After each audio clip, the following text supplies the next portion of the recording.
Le thème de notre message ce matin, Seigneur, sépare-moi de la chair et que ton esprit me dirige. Amen. Amen. Seigneur, sépare-moi de la chair afin que ton esprit me dirige. Pourquoi? Quand l'homme est dirigé par la chair n'apporte pas la vie à un homme. Mais seul l'Esprit de Dieu peut apporter la vie. Alléluia. Amen. Tant que tu prends les désirs de la chair et portes en toi, tu ne seras qu'un obstacle pour toi et ton entourage. Amen. Et même ceux qui t'écoutent tomberont dans tes propres pièges. Pourquoi? Parce que la chair ne peut que conduire au mal. Mais quand tu es conduit par l'Esprit de Dieu, alors tu dois accomplir les œuvres qui vont plaire au Seigneur. Alléluia. Amen. Nous traitons aujourd'hui dans Galates 5, versets 15 à 23. Verset 15, il est écrit: mais si vous vous mordez et vous dévorez les uns les autres, prenez garde que vous ne soyez détruits les uns les autres. Alléluia. Amen. Ici, la parole de Dieu voudrait tout simplement nous aider à comprendre que tant que la chair domine sur nous, nous ne pouvons que accomplir des œuvres qui ne pourront que nous conduire en enfer. Alléluia. Amen. Quand quelqu'un a la chair en lui, il ne peut qu'accomplir des désirs qui ne confessent pas Jésus. Mais si l'Esprit prend possession de toi, tu dois accomplir les œuvres qui plaisent au Seigneur. Amen. Alléluia. Pourquoi? Parce que tant que tu te conduis à part la chair, pas seulement tu te détruis, mais tu détruis tous ceux qui te comprennent. Tu détruis tous ceux qui t'écoutent. Pourquoi? Parce que tu ne peux s'aimer à l'autre que ce que toi tu disposes. Amen. Alléluia. C'est pour cela que le Seigneur ne veut pas qu'on se détruise les uns les autres. Nous prions. Père éternel, roi de gloire, Papa, nous te prions, Père éternel, de prendre total contrôle de ta parole ce matin. De nous inspirer, Père éternel, et de nous donner la grâce de suivre et de garder au nom de Jésus. Amen. Père éternel, Papa Yahweh, tu dis dans ta parole que si la main gauche veut nous conduire au péché, coupons la main gauche et nous allons arriver avec une main dans ton royaume. Si c'est la main droite que nous coupons et avec elle nous arrivons. Si c'est une œil, que nous perçons cet œil et qu'avec elle nous pouvons entrer. C'est le pourquoi, Seigneur éternel, en ce jour, nous recevons ta parole qui nous donne la vie, afin que, Seigneur éternel, que cette parole, Seigneur, apporte la vie en nous et que nous puissions, Seigneur éternel, saisir notre salut au nom de Jésus-Christ. Amen. Amen. Amen. Verset 16. Il est écrit: je dis donc, marchez selon l'esprit, et vous n'accomplirez pas les désirs de la chair. Alléluia. Amen. Donc ce qui signifie, tant que l'homme marche selon l'esprit, il ne peut pas accomplir les désirs de la chair. Pourquoi? Parce que les désirs de la chair sont contraires à ceux de l'esprit. Alléluia. Amen. C'est pour cela que le Seigneur voudrait nous aider afin que nous ne périssons. Tant que tu marches selon les désirs de la chair, tu peux périr. Et si ceux qui t'écoutent marchent aussi selon tes plans, ils vont se détruire. Et la parole de Dieu dit, si tu ne marches pas comme le Seigneur veut, tu ne peux pas entrer dans le royaume des cieux. Alléluia. Amen. Si nous sommes à l'église, nous ne sommes pas là pour plaire à l'homme de Dieu. Nous ne sommes pas là parce que l'homme de Dieu est notre ami, nous l'aimons, nous allons l'assister dans l'œuvre. Non! Si tu es à l'église, c'est pour préparer ton salut. Alléluia. Si tu es à l'église, contente-toi de chercher ton salut.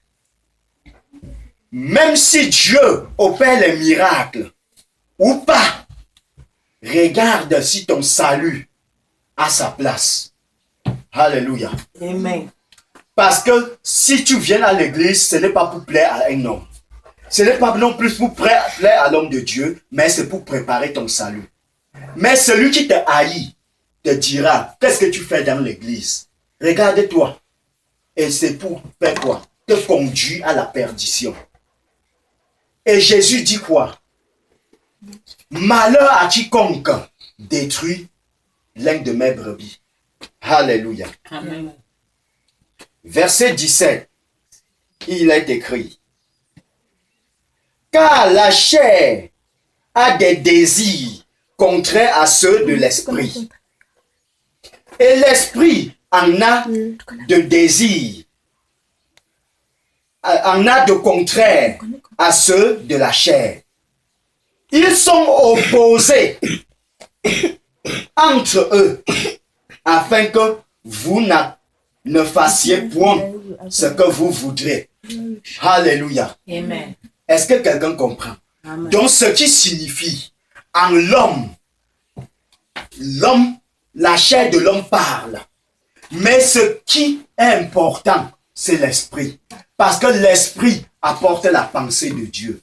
L'esprit apporte la compréhension de Dieu. L'esprit apporte la connaissance de Dieu.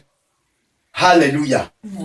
L'esprit nous aide à éviter l'enfer. L'esprit nous aide à éviter le péché.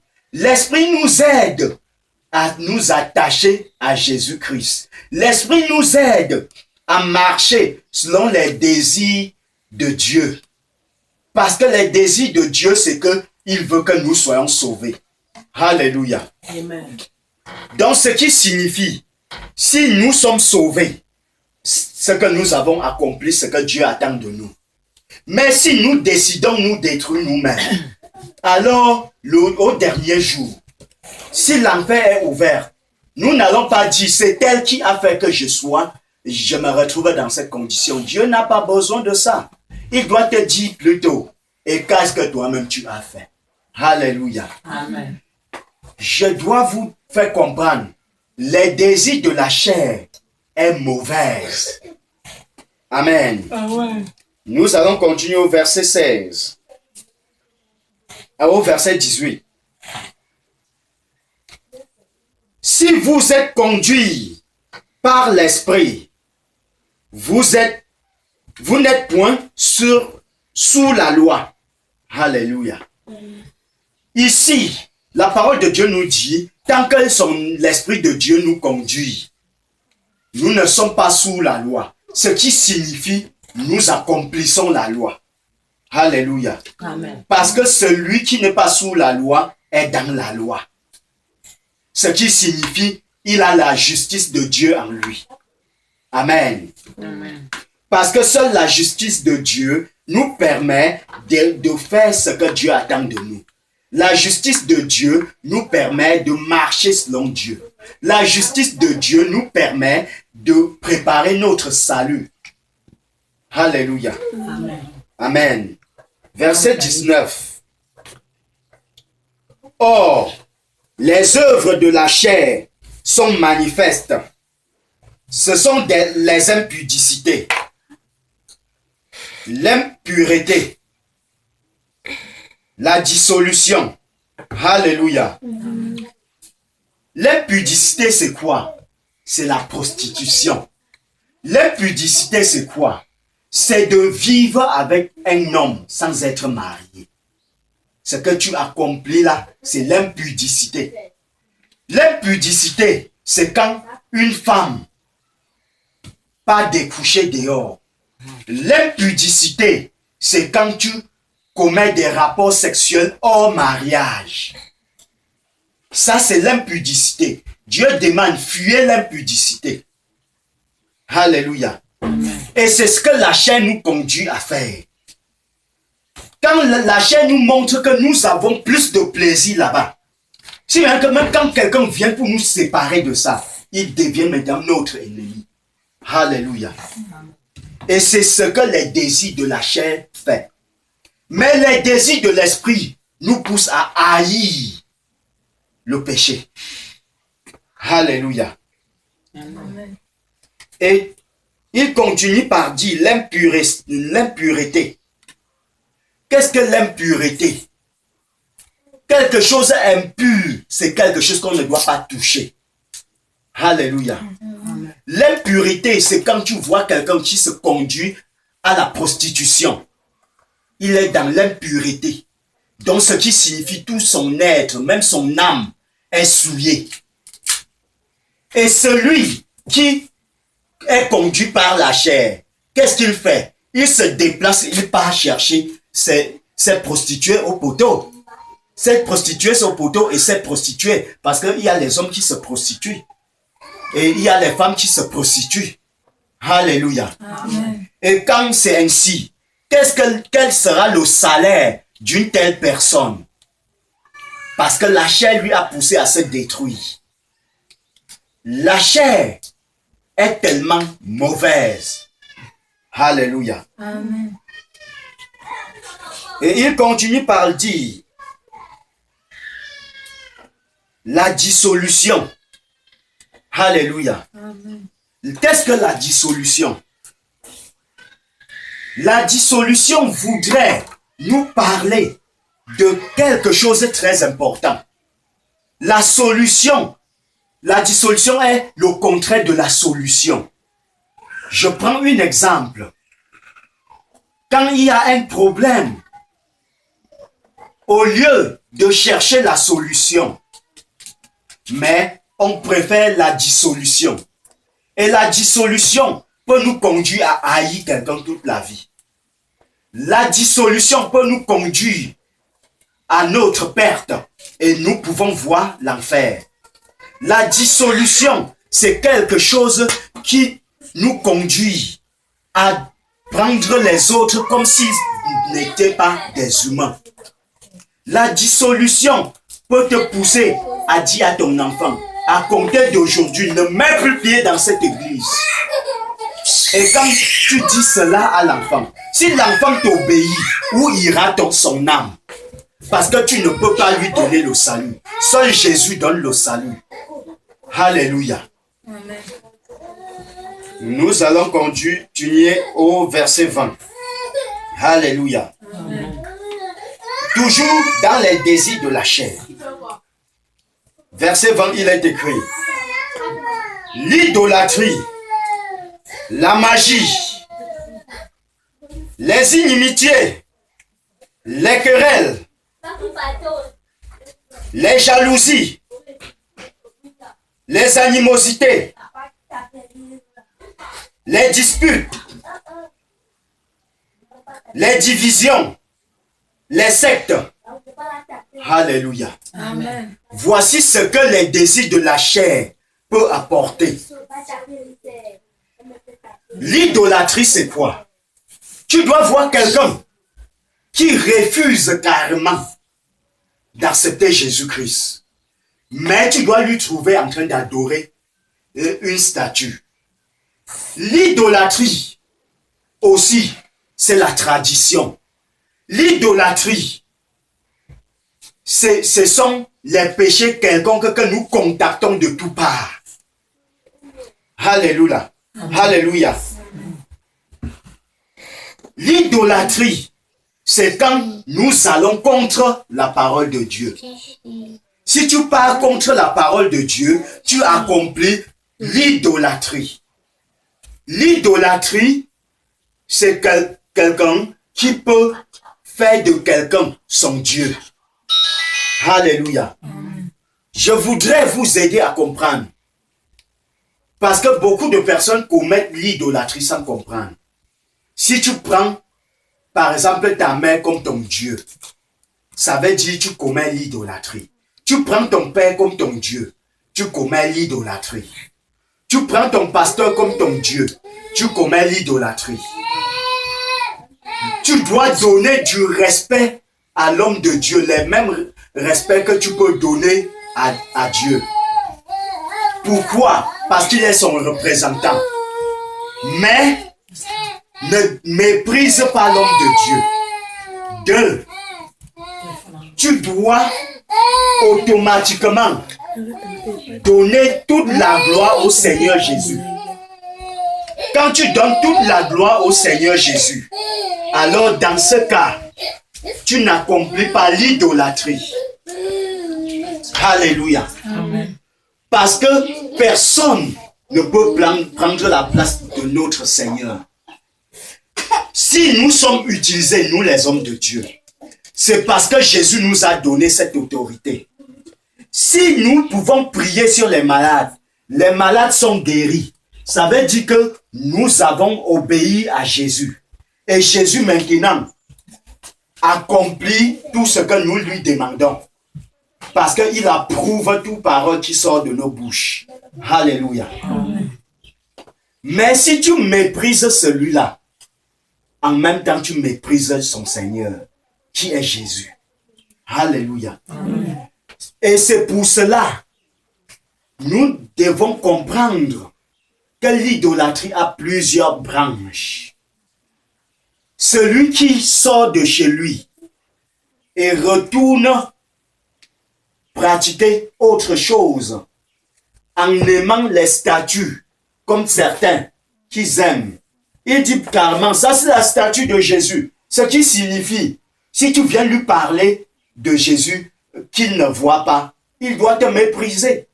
Et cette statue est une idole. Ce qui signifie qu'il a choisi une idole au lieu de choisir le Seigneur. Amen.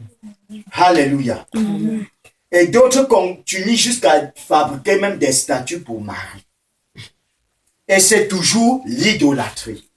Si un homme de Dieu ne peut pas te présenter Jésus, mais s'il te présente les idoles et qu'il te demande de faire confiance à ces idoles, ça veut dire la vérité n'est point en lui. Alors son enseignement te conduit tout droit en enfer.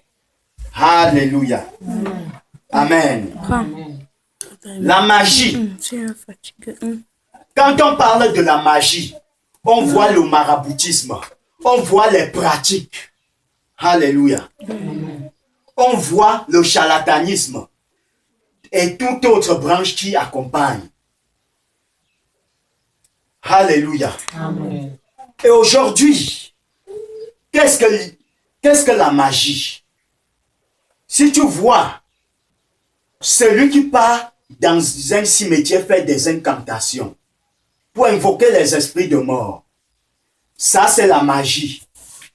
En même temps, l'idolâtrie. Alléluia. Amen. Et en même temps, la magie, c'est quand tu dois voir quelqu'un qui part prendre un gris-gris à quelqu'un pour venir utiliser ce gris-gris comme son Dieu. En même temps, il accomplit l'idolâtrie et la magie en même temps. Quand tu dois lui dire, il accomplit l'idolâtrie et la magie, il doit dire non, je ne pratique pas de magie. Mais celui que tu as pris ce gris-gris à lui, qui est son maître, le diable. Et qu'est-ce qu'il pratique? C'est la magie. Alors tu es parti te lier à son autel. Tu deviens maintenant partisan de cet autel. Alors ce qui signifie, toi-même tu pratiques la magie. Comme dans l'ignorance. Alléluia. C'est ça ce que la chair peut conduire quelqu'un à faire. Alléluia. Amen. Amen. Et il continue par dire l'inimitié. Quand il y a l'inimitié en une personne, il doit toujours mettre des divisions là où il se trouve. L'inimitié, si tu as cela en toi, demande au Seigneur de t'aider à te délivrer de cela. Pourquoi?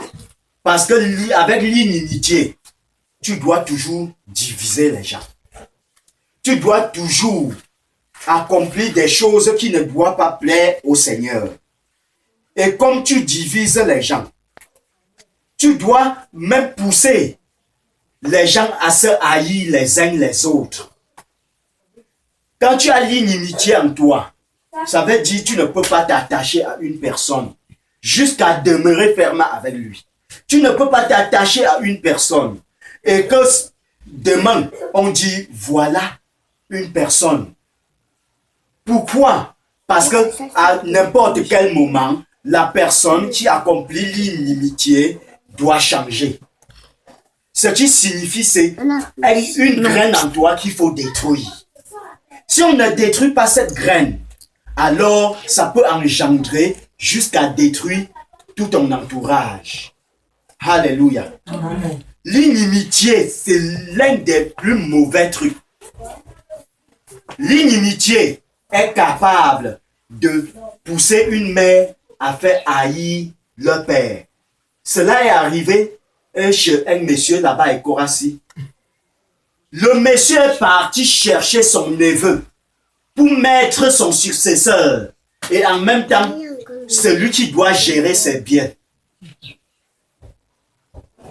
Et celui-là, à son tour, quand il meurt, il prend la succession. Il porte les biens, il s'assoit dessus. Comme il ne connaît pas comment on a souffert pour avoir, qu'est-ce qu'il a fait? Il a commencé à vendre les terrains que le monsieur avait. Les 3 millions, les 5 millions et 5 francs, il ne donnait aux autres. Ça a énervé les autres, ils se sont unis. On vu maintenant l'huissier de justice qui était chargé de ça, lui a présenté la situation. Il a trouvé son incompétence. Et qu'est-ce qu'il a fait? Ils ont choisi maintenant leur dernier-né qui n'était pas là quand les autres haïssaient leur père. Parce que celui-là, le père ne lui avait pas haï, mais il ne savait pas ce qu'il fallait faire. Alors maintenant, ils l'ont remis tout entre ses mains. À partir de là, oui, le dernier né de la famille de l'homme même en question. Parce que l'autre n'a pas su gérer. Mais s'il gérait bien, alors dans ce cas, il devait demeurer à jamais sur ses biens. Mais parce que lui aussi, il a apporté l'inimitié en enlevant les autres et mettre à côté, a écarté la famille véritable. La famille véritable, à leur tour, ont amené devant l'huissier de justice. Et maintenant, l'avocat qui était chargé de remettre le testament avait un deuxième décret que le monsieur avait laissé. Alors c'est à partir de là que le nom de l'autre est sorti à son tour. Et c'est à partir de là que celui-ci a pris maintenant tout en main. Et à partir d'aujourd'hui, leur bien s'est stabilisé. Mais celui-ci est parti par derrière, continue avec son inimitié, en cognant la tête. Qu'est-ce qu'il a fait? Il montait les gens contre ce jeune homme. Jusqu'à ce que ce jeune homme a failli voir la prison. Mais par grâce, parce que Dieu ne condamne pas les innocents, Dieu est intervenu et il est là dehors. Quand il est venu vers moi me dire cela, j'ai seulement dit, oh Seigneur, quand il m'a parlé de ça, j'étais blessé à sa place. Mais ce qui est important, c'est que maintenant, leur richesse peut être stabilisée parce qu'il y a eu un gérant. Alléluia. Amen. Et quelqu'un qui peut unir au lieu de diviser. Alléluia. Amen. Maintenant, les querelles. Les querelles, c'est toujours la chair. Quand la chair ne prend le dessus sur une personne, tout ce qu'il doit faire, c'est les querelles. Même quand tu lui parles, il ne peut pas prendre la peine de réfléchir, ni prendre la peine de s'asseoir et demander ou aller devant le Seigneur. Telle chose que tel m'a dit, est-ce que cela est bon ainsi ou pas. Ou même demander le conseil d'une aînée ou d'un aîné. Alléluia. Amen. Parce que, je prends un exemple, comme le Seigneur dit ceci, l'homme doit aimer sa femme. L'homme est le maître de la maison. Et la femme doit se soumettre à lui. Alléluia. Amen. Maintenant, tu dois l'honorer comme tu honores ton Seigneur. Parce que le Seigneur honore son Église. Ça, c'est la parole du Seigneur.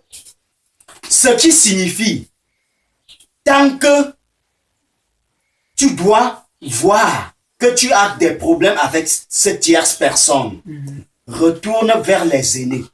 Demande conseil, demande sagesse et revienne vers lui te repentir.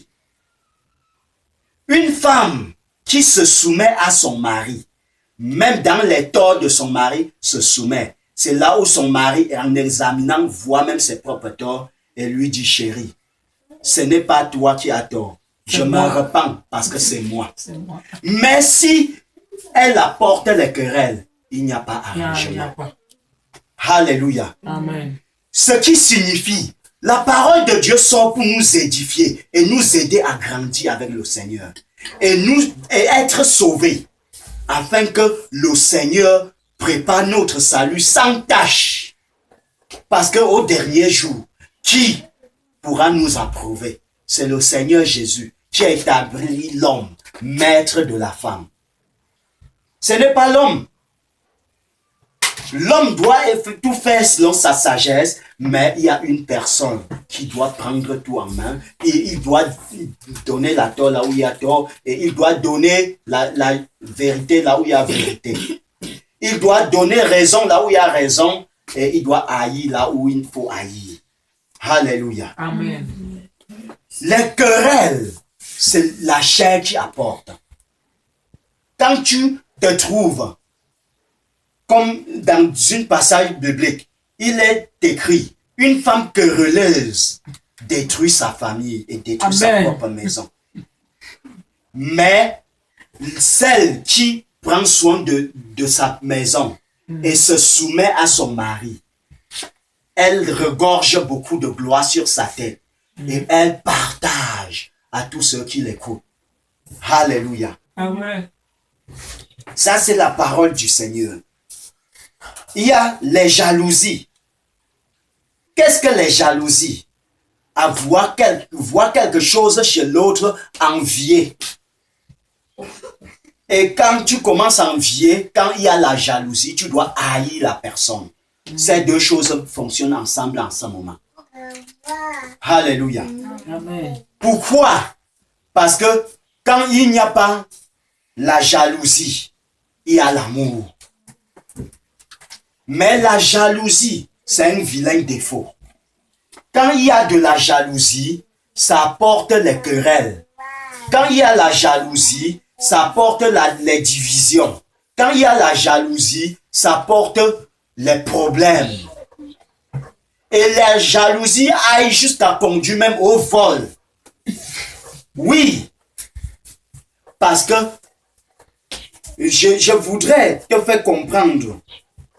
Quand tu vois quelque chose entre les mains de quelqu'un et tu es jaloux de lui parce qu'il a cette chose et que tu n'en as pas, si par malchance il néglige, il ne pourra plus voir. Tu dois ramasser parce que la chair te dit pourquoi tu lui laisses avec. Le vol doit prendre maintenant son tour. Alléluia. Amen. Et il continue encore. Les animosités. Qu'est-ce que les animosités? L'animosité, c'est quand quelqu'un ne veut pas changer. Donc, quand tu ailles jusqu'à un certain niveau, l'animosité prend place. Tu commences à te comporter comme un animal. Quand un homme se comporte comme un animal, qu'est-ce que nous allons voir? La jungle. Je prends l'exemple. Si un chien est dans leur camp, ou quelque part, qui est son secteur, un autre chien passe sur le chemin. Pour aller chez lui, qu'est-ce qui se passe entre les deux? Celui qui est chez lui doit s'attaquer à lui et ils vont se bagarrer. Ça, c'est la jungle.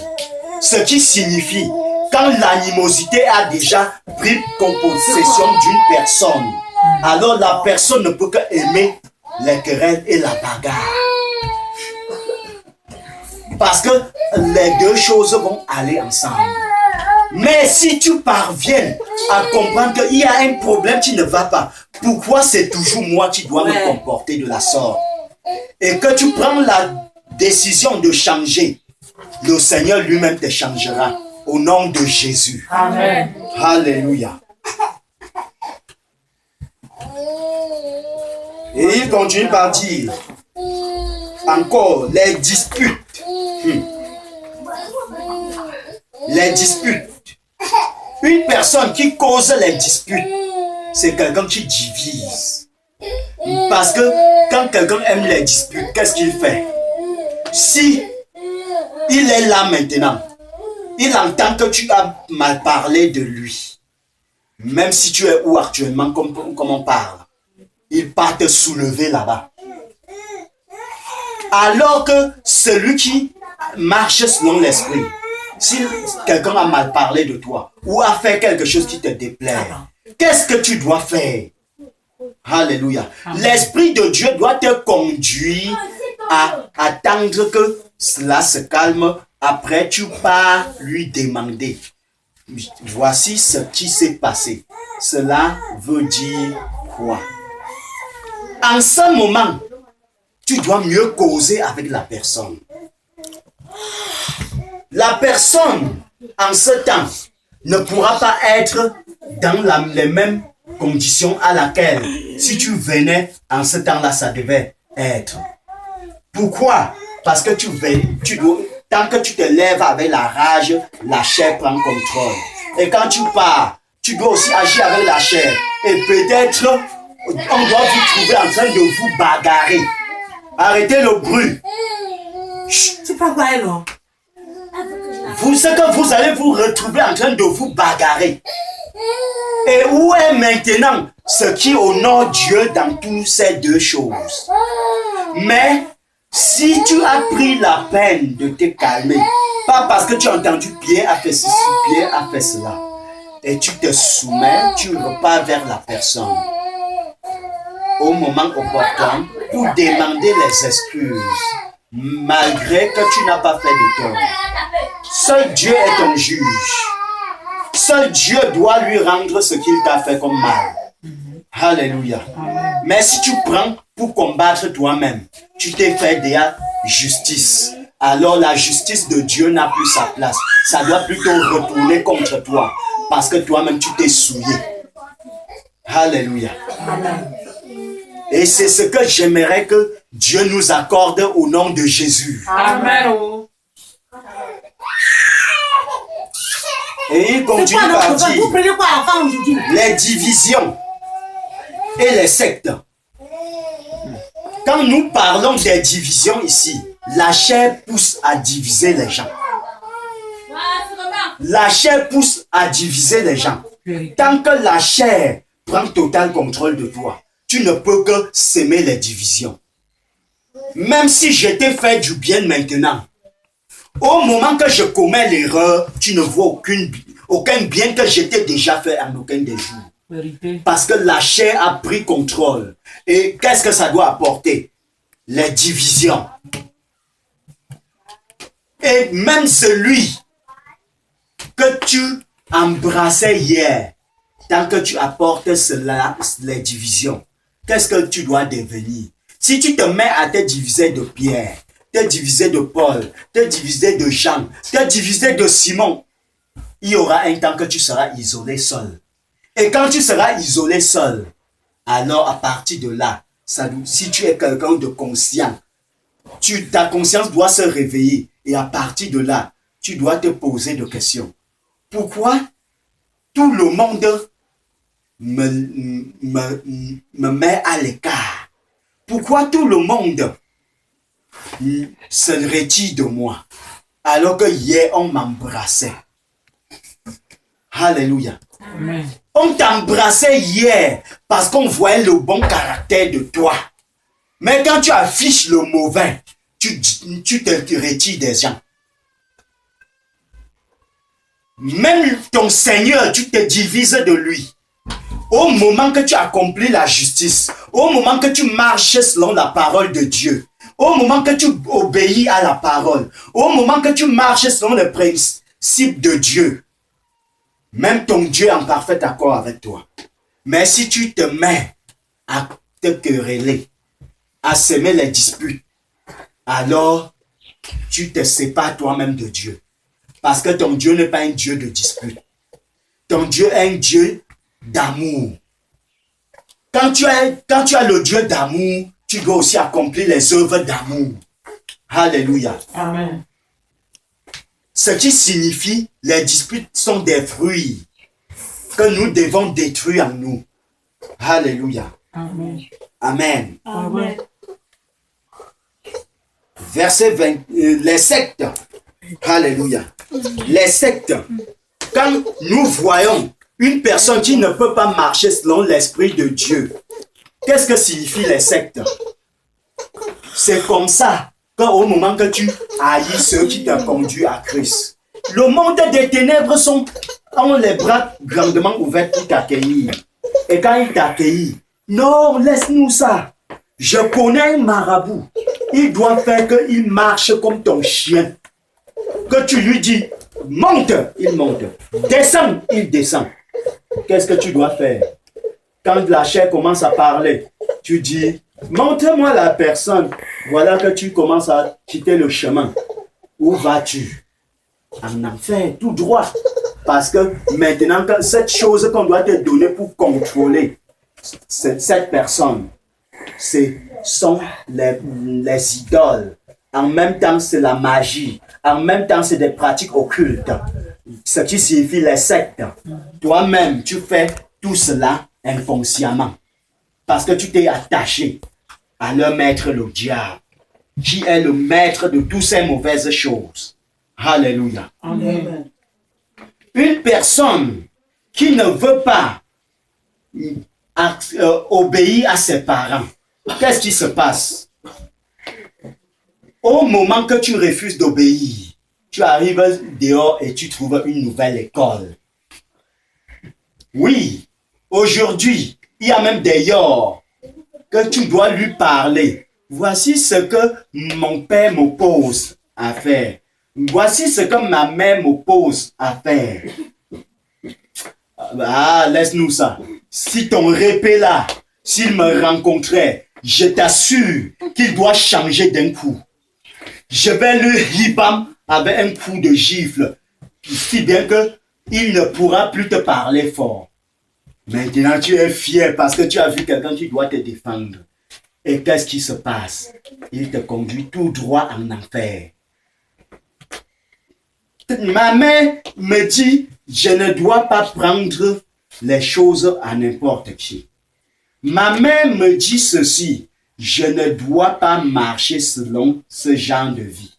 À l'église, voici ce qu'on m'a enseigné. L'homme ne doit pas faire ceci hors mariage. Laisse-nous ça. Je dois te dire ceci. Si tu te maries avec un homme que tu ne connais même pas s'il répond, si à la maison il ne répond pas, qu'est-ce que tu dois faire? Ça, c'est le conseil du diable qu'il doit te donner. Si tu arrives à la maison et qu'est-ce qu'il vient mettre en toi? Si c'est un sorcier, il doit partager les germes de sorcellerie avec toi. Il y a ce qu'on appelle fusion. Ce que tu reçois de ce qui est en lui. Et il reçoit de ce qui est en toi. Au moment que tu es en train d'apporter un peu de lumière dans sa vie, il te charge des ténèbres. Alléluia. Amen. Je voudrais que nous apprenions à prendre les conseils des parents au sérieux. À prendre cela 1000 fois au sérieux. Parce qu'on ne sait pas où ça doit nous sauver. Si ton père te dit, haïs ta mère, tu ne dois pas haïr ta mère, mais si ta mère te dit carrément, abandonne le Seigneur et suis-moi, elle ne te donnera jamais le salut. Préfère suivre Jésus. Alléluia. Amen. Et si c'est ta mère qui te dit, sépare-toi de ton père, ou viens me suivre, fais ceci, fais cela, et tu vois que cela te sépare du Seigneur, pardon, refuse carrément. Refuser cela ne veut pas dire que tu n'as pas obéi aux parents. Parce que Dieu nous demande d'obéir, mais il ne demande pas que si nos parents nous disent, prends ce couteau, parce que tel t'a injurié, parce que tel t'a lancé le caillou, va lui poignarder avec, tu dois sortir et partir le faire. Si tu pars le faire, qu'est-ce qui doit arriver? C'est toi qui as versé le sang. Mais demain, qui ira en enfer? C'est toi qui iras. Si après que elle t'a trompé, elle retourne au Seigneur et se repent, et qu'elle demeure au Seigneur et prépare son salut, il ira au paradis et tu iras en enfer. C'est pour cela que je voudrais que nous comprenions que les sectes, c'est une mauvaise chose. Et quand on contacte ces choses, on devient un fardeau pour les autres. Celui que tu peux sortir avec lui, peut-être c'est les conditions qu'on lui dit d'aller faire. Qu'est-ce que tu fais? Maintenant tu contactes cela et tu es sacrifié dans ce secte. Où est la différence entre toi et celui qui pratique ce secte? Il n'y a pas. Donc si vous recevez les enseignements, c'est pour que cela vous aide pour votre salut. Au nom de Jésus. Amen. Amen.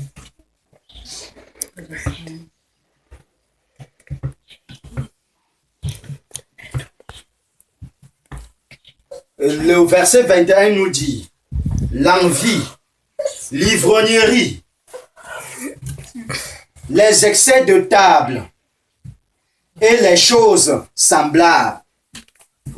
Je vous dis d'avance, comme je l'ai déjà dit, que ceux qui commettent de telles choses n'hériteront point le royaume de Dieu. Alléluia. Si nous sommes à l'église, c'est pour nous préparer pour le royaume de Dieu. C'est pour préparer notre salut. Nous ne venons pas à l'église pour plaire à l'homme de Dieu. Nous ne venons pas à l'église pour remplir les places. Nous ne venons pas à l'église pour se moquer. Ou nous ne venons pas à l'église parce qu'on nous a dit d'aller. Non! Si nous venons à l'église, c'est parce que nous voudrions préparer notre salut. Amen. Amen. Si nous venons à l'église, c'est pour préparer notre salut. Mais la parole de Dieu nous dit, l'ivrognerie, l'envie, c'est quand tu vois les choses et envie. Aujourd'hui, la modernisation est entrée dans l'église et ça détruit les enfants de Dieu. Les mondains marchent déjà presque nus. Mais aujourd'hui, nous voyons aussi les enfants de Dieu qui marchent de la sorte. Ce n'est pas le plan de Dieu pour nous. Si nous marchons ainsi, qu'est-ce que nous faisons? Si dans notre attitude, nous conduisons une personne, 2 personnes, 3 personnes au péché, alors nous préparons plutôt l'enfer. Est-ce que quelqu'un comprend? Parce que quand tu viens même à l'église, sois décemment, habille-toi décemment. Pourquoi? Ce frère, quelqu'un qui peut avoir les yeux sur tes cuisses, ça doit maintenant commencer à lui pousser à avoir d'autres idées. Et maintenant, ces idées ne sont pas ce qu'il est venu chercher dans la maison de Dieu. Ce qui signifie, tu lui as conduit au péché. Et demain, qui ira en enfer? C'est toi qui iras en enfer. Parce que si ce frère a fini par comprendre et se repentir, il sera sauvé. Mais si par conséquent, ils convoitent et ils aillent et ils parviennent aussi à consommer, alors qu'est-ce qui arrive? C'est le péché qu'il a consommé. Et lui-même ira en enfer. Alléluia. Amen. L'ivrognerie. Aujourd'hui, les hommes ont préféré s'enivrer que de suivre Christ. Si on disait ici que voici une boîte de nuit, voici un bar, ça devait être rempli. Mais parce que c'est l'église de Dieu, nous sommes minimes